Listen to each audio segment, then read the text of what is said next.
Hello, me again. So, how did it all started? Yung pag-burst ng anxiety and depression ko.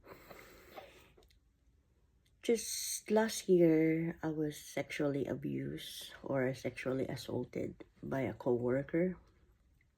Itong coworker na to ay naging friendly ako sa kanya and I think he took it the wrong way. New Year's Eve, I was working. Nag-wait ako na kumuha ng drink sa bar. Pinin niya ako sa wall and he grabbed my chest and squeezed it. Nagulat ako. I was shocked. I didn't know what to do. Kaya, since that night, paulit-ulit sa brain ko na, what did I do? Ano yung ginawa ko? Bakit niya ginawa sa akin yun? And that thought, hindi maalis sa isip ko. Hindi ko na papansin na it's affecting me na pala. Na takot na akong lumabas. Takot na akong makihalubilo sa crowd. Nasa isip ko, bakit ako? Naging friendly naman ako sa kanya. Mabait naman ako. As, hindi lang sa kanya, sa lahat ng taong kahalubilo ko. I smile. You know, hindi naman ako yung taong snabera. So, ano yung ginawa kong mali? Bakit niya ginawa sa akin yun? Yung pinrobok ko ba siya para gawin yun sa akin? Yun yung paulit-ulit na tumatakbo sa utak ko. Yung kagaya ng bata ako, paulit-ulit tumatakbo sa akin na bakit hindi ako gusto ng mga parents ko? Bakit hindi ako close ng mga kapatid ko? Yung na sobrang affected na ako, na umiiyak na lang ako kasi bakit palagi sa akin nangyayari yun? Bakit lagi akong dinadown ng mga tao? Ano yung ginawa kong mali sa kanila? So, doon na sumabog lahat. Yung kahit pagsakay ng sasakyan, hindi na ako makahinga. Lalabas lang ako ng bakuran. Yung hindi na ako mapakali. Nanginginig na ako. I can't breathe. So, siniisip ko nga, sa lahat ng pinagdaanan ko sa buhay since I was a kid, wala yun eh. Yung parang, ano lang yun, maliit kumpara sa mga pinagdaanan ko. Kaya, ngayon, psychologist, para maintindihan, kasi talagang super affected ako. Imagine nangyari to nung New Year's. Ano ng month na ngayon? August na, di ba? Ang tagal. I'm better now kasi nagsik ako ng help. And na-understand ko kung bakit ganito yung emotions ko. Na para pala tayong baso. Na unti-unti tayong napupuno. Yung parang yun yung tipping point ko na sumabog ako. Yun yung pinaka-last straw na hindi ko na kayang i-handle yung mind ko. So, nakailang session din ako.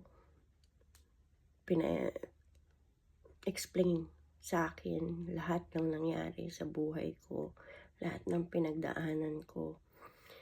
Mali pala na hindi ka mag-seek ng help. Mali pala na i-ano mo lahat, isaloobin mo lahat ng problema mo. Kasi para sa akin, wala naman akong malapitan eh. Wala akong masumbungan na hindi ako nasasaktan.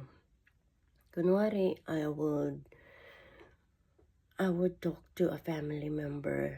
Yung imbis na damayan ka, imbis na pakinggan ka, sasama lang yung loob mo. So, hindi ako nakikipag-usap, hindi ko sinasabi kung ano yung nararamdaman ko. Kasi ayoko nang masaktan, ayoko nang parang, ma-disappoint. So, I just keep it to myself. Mali pala yun. We need to seek help. Pag pala, meron na tayong depression.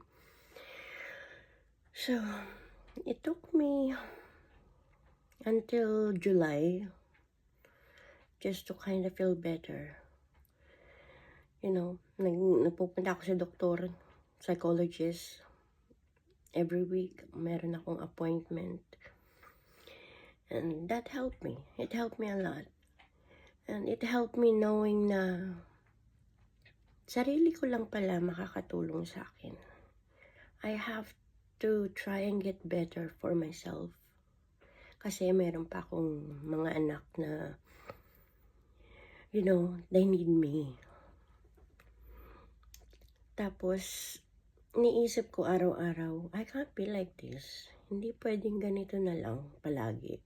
Na iiyak ako, pero wala naman yun. Kasi parang pakiramdam ko, why am I crying? Wala namang pakialam ang iba, di ba? Bakit ko pinapahirapan yung sarili ko? Meron na ding time na I tried to end it, pero hindi ko kaya. Kasi meron ako may iwan na mga batang masasaktan. Batang mawawalan ng nanay. Wala naman na yung tatay nila kasi, split up na kami matagal na. So, we have to hold on to something. So, kung kaparehas mo ko na sa tingin mo wala nang ibang nagmamahal sa'yo, wala nang ibang dadamay sa'yo, find somebody, find someone, find something to hold on to and seek help. Kasi yun yung parang tumulong sa akin tumulong sa akin maging matatag, tumulong sa akin lumaban. Hindi ko sinasabing better na ako, hindi ko sinasabing magaling na ako. Kasi there's times na something will disappoint me, hindi ko na mapigilan yung luha ko, little things. Or someone that would remind me of something, iiyak na lang ako. Pero we learn to control our emotions gamit ng, sa tulong ng doktor natin, sa tulong ng psychologist natin. We learn to cope, to handle it. Ay, ang hirap. Sobra, grabe. Yung hindi ka makalabas ng bahay. Hindi ako ganun kasi I'm the type of person, palabas ako I like to go out. I don't like to be home. So, iniisip ko, bakit ganito? I gain weight, hindi ko na naalagaan yung sarili ko. Hindi na ako nagbibihis, di na ako nag-aayos. Yung kahit na gawaing bahay, yung parang wala na akong gana. Wala na akong ganang kumilos. I would wake up, eat, lie down in bed, watch TV. Ang dami ko na nga napanood na YouTube. Wala na nga ako mapanood So, yun lang yung routine ko. Parang nakalimutan ko ng sumaya. Nakalimutan ko na kung ano yung nagpapasaya sa akin. So, one day, nung feel ko na a bit better na ako, I need to find closure.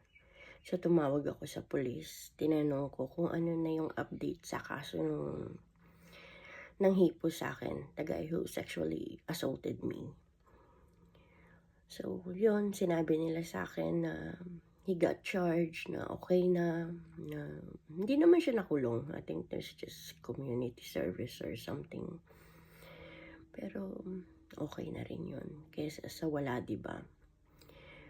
Kasi sa akin, ni-report ko siya so he can't do it to anyone else. Nang una, wala naman akong balak kasi iniisip ko kawawa naman tong tao, diba? Meron siyang family, meron siyang wife. meron siyang mga anak. Pero iniisip ko, paano pag ginawa niya ulit sa iba? Paano kung mas malala pa yung gawin niya next time? Kasi hindi lang naman yun yung first time eh. The first time actually, hinipuan na niya ako sa puwet. So, pinalagpas ko yun kasi baguhan lang ako sa trabaho. Hindi ko gustong magkaroon ng aberya. I didn't want that. So, pinalagpas ko. Pero yung second time, malala kasi ginawa niya eh. Ginrub na niya yung breast ko. Ginrub na niya. So, iniisip ko, paano pag di ko siya sinumbong ulit? Ano yung gagawin niya the third time? Baka mas malala pa ron, di ba? So, kaya yun, nag-report ako. And, mabait naman yung mga employer ko. They helped me. So, nasisante ka agad yung lalaki. And, binigyan ka agad nila ako ng AVO. So, hindi na siya makakalapit sa akin. Till now, pag sinasabi ko, ang bigat pa rin sa dibdib. Pero, okay na. Hindi na siya malala kaysa noon. So, yun yung nag-trigger ng anxiety and depression ko. Parang, isang iglap lang, isang event lang. Magbabago lahat yung buhay mo. Yung dating nagpapasaya sa'yo, hindi na nagpapasaya sa'yo. So, talaga lang sarili natin ang makakatulong sa atin. We have to try fighting kung gusto pa nating, maging masaya ulit. So, okay na ako ngayon. I'm back to work. Nagtatrabaho na ako kahit na ilang oras lang para masanay ulit yung katawan ko, masanay ulit yung mind ko sa mga tao. I go out now. So, paunti-unti nang bumabalik yung sigla ko, paunti-unti nang bumabalik yung dating ako. Hindi ko sinasabing 100% na nagbago na, bumalik na ako, no. Parang, andyan na yun. We just need to learn how to cope with it.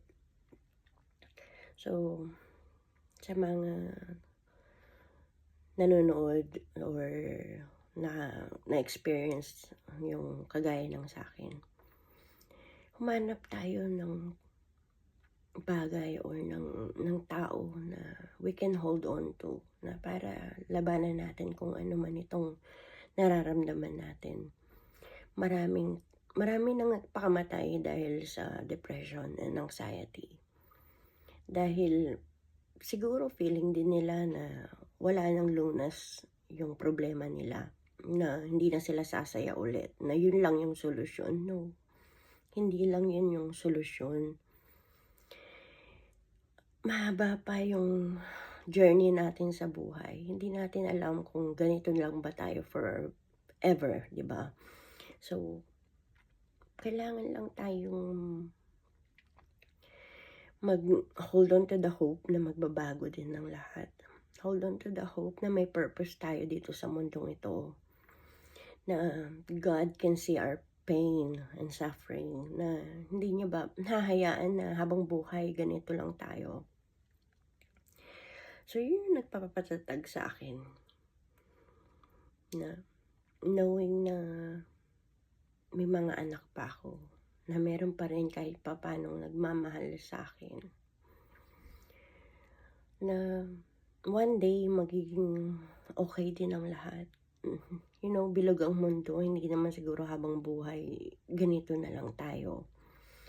At we need to help ourselves. Hindi lang natin iaasa sa ibang tao yung kasayahan natin. Hindi lang natin iaasa na, ay, hindi na ako sasaya. No, you have to do it yourself. You have to find that happiness. Huwag natin iasa sa iba. Kasi, yung ikaw lang yung makakatulong sa sarili mo. Masarap na meron kang, kadamay. Merong tumutulong sa'yo. Masarap sa feelings. Pero pag wala, yun nga, Just, keep trying. Mahirap, hindi siya madali. Hindi siya madaling journey. Hindi pa rin ako okay, pero I'm getting there. I'm getting to the point na I am stronger dahil sa na-experience ko na kaya ko palang mag-isa, na hindi ko pala kailangan ng ibang tao to be happy. Hindi ko kailangan ng ibang tao para, maging kumpleto. So, yun lang yung lagi natin sa utak natin na tayo lang ang makakatulong sa sarili natin, and you have to be 100% na gusto mong tulungan yung sarili mo. Alam ko na sa iba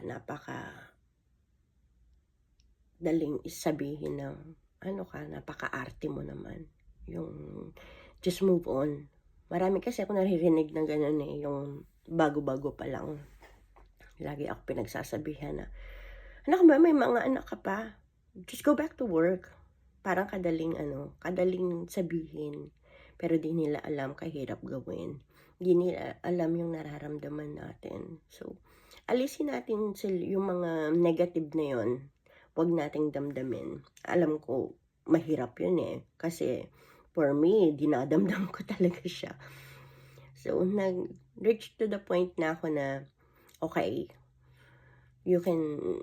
sasabihin nila sa akin, I will let it out on one ear. So, hindi ko na siya dinadamdam. So, that made me stronger. Now, parang na ako, manhid. Hindi rin magandang maging manhid ka, syempre. Pero kailangan mo yun Kailangan mo palang maging matatag. Kailangan mo pala sometimes maging main sa tao. Kailangan mo pala sometimes na maging makasarili. Kasi kung lagi na lang ibang iniisip mo talagang hindi ka magiging okay. Kaya, yung mga napapanood ko na sinasabi nila, love yourself first before you love others. Totoo pala yun. Kasi kung hindi mo mahal ang sarili mo, paano kang mamahalin ng ibang tao, diba?